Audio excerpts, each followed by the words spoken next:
back to the channel. As you can see, we are back in the truck, and today's video was not a planned video. I ran into a problem with the Corvette, and I actually have to really thank you guys.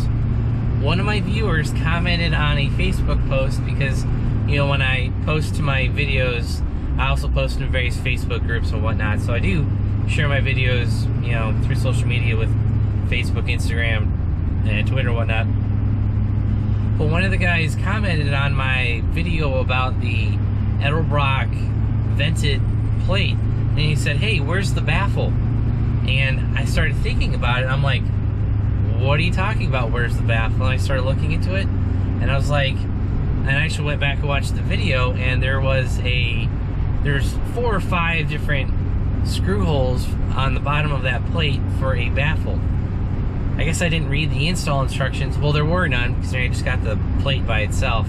But if I had read the supercharger, the Edelbrock E4 supercharger install, it would have said to swap the baffle to that plate, then install the plate in the car, and then install the supercharger. So, here we are. And I had sold my stock LS2 plate years ago. I sold that right when I did the blower, so I haven't had a stock LS2 or LS3 style valley cover plate in like 4 or 5 years, however long it's been.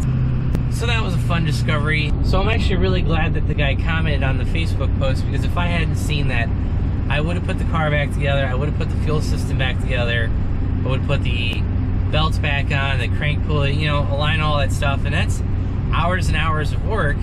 And then I would have potentially had almost another oil catch can fill-up problem, because what would happen is, if I didn't have that baffle coming out of the central valley port, you know, in that valley cover, I would have basically been sucking oil right out of the crankcase into the catch can, and I could have potentially filled up the catch can again. So needless to say, I'm very thankful. I think the guy's name was Victor.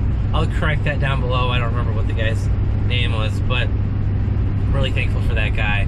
And yeah, so I started looking online for used or new GM LS2, LS3 valley covers, and the used prices were about $80. The new prices were like $98. So there's not much of a gap there between the used and new prices. So I was just getting ready to go buy a new one and take the baffle off and, you know, put it on the car.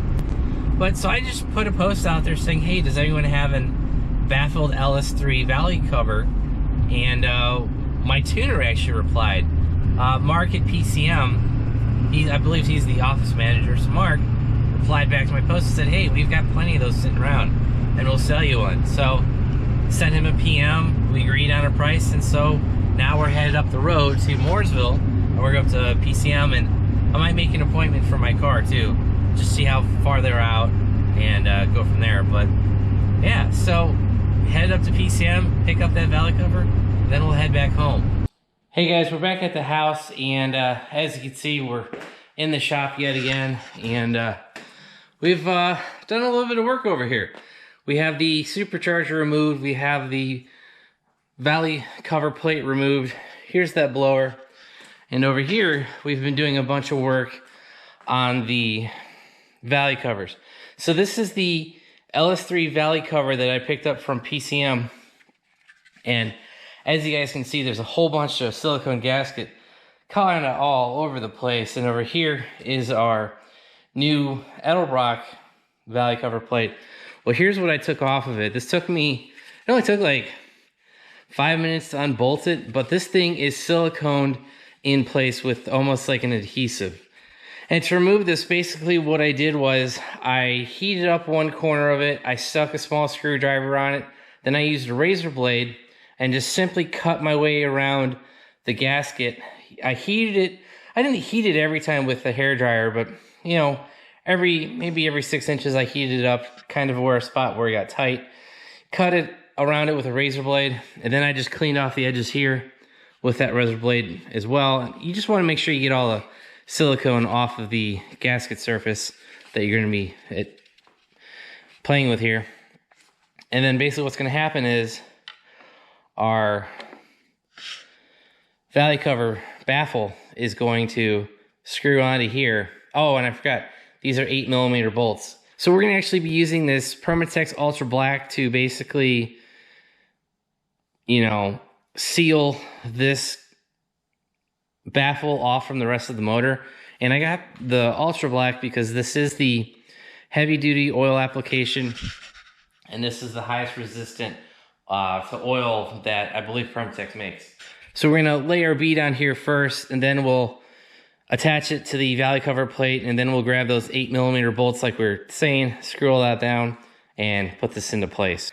All right, so we have laid a really bad bead around the entire perimeter of the valley baffle, and I also did around the bolts. So we have officially completed the baffle install on the Edelbrock plate. You guys saw us put down the Ultra Black silicone on there, so that's all the way around. I put all the bolts down, and those bolts will simply just tighten down with a ratchet, and then when it stops, it stops. That's all you need to do. Don't go any further, because literally, small piece of aluminum, you're only trying to hold down a piece of plastic, so it doesn't need to be super tight. So I'm gonna let this dry for a couple hours. We'll put it back on the car, we'll put the blower back on the car, and then we'll pick this up there. Well, the supercharger is only sitting on the car right now. It's not actually physically bolted down. And we're actually going to be resolving another issue that popped up when this whole project kind of got started. So when I took the blower off for the Valley Vent Port project, you know, to kick this whole project off, like half the bolts were barely hand tight. Like some of them I actually removed with my fingers and pulled all the way out without even using a wrench. So, you know, we could have been losing boost through that, you know, just having a vacuum leak. You know, we could have had multiple problems just by that. So to help resolve that, what we're going to do today is actually replace all of the Edelbrock hardware with some ARP bolts. So as you guys can see on the bench, we have these ARP bolts. These are part number 6601006. And if you guys read it, it's a black hex M6 and 45. That's 45mm long. And it's a 5-pack. And they do come with the washer behind it. So here's one of the Edelbrock bolts, and it's, like I said, it's a metric 6, and it is 45mm in length. And I believe we're going to be going down from a M10, so a 10mm to an 8mm on the bolt head size. So that 8mm bolt head will actually allow me to get a smaller tool, a smaller socket back into those, and we'll be able to get all that in. Then the other thing we're going to do is we're going to use some blue Loctite, and when we tighten these bolts down, they should not back out like they did with the previous setup. So hopefully with the ARP hardware, you know, the improved hardware and that blue Loctite, they shouldn't move at all. So that's kind of the goal. So let's go ahead, get these installed, and we'll finish this project up. All right, guys, you can see the ARP bolt right there. We have them in each one of the bolt tightening spots, and there's one on the back. So I've put that new ARP hardware in. You know, we already gave you the part number. And now this will be specific to the Edelbrock E-Force. If you have a LS9 supercharger, if you have a LS3 intake manifold, if you have a LS2 manifold, those are all going to be different. Heck, even that newer MSD Aeroforce intake might be different as well. I think you have to, I think that splits in half. You put the lower in first, then you torque all that down, then you tighten down the top. But, you know, something like that. So this is specific to the E-Force. Like I said, it was that 45mm in bolt length, and you should be good to go. These torque down to, it's 89 inch-pounds. In foot-pounds, it's like 7.4, so I just rounded up and put my torque wrench on 7.5 foot-pounds. Like I said, we put blue Loctite on it, and we should be good to go. And also, I did do it in the crisscross pattern, start in the middle and then work your way around. So that's pretty much gonna be it. We should be done with removing the supercharger for this round of mods. Now we still have a ton of work to do. As you guys can see, I need to put the fuel system in, I need to put the belt back on, the wiring, coolant, all that stuff. But for the hard part, you know, the supercharger itself, we should be done. It should be on there for the rest of time, you know, or if we just ever decide to upgrade something. So that's going to be it for today's video. Hopefully it wasn't too long. It shouldn't have been.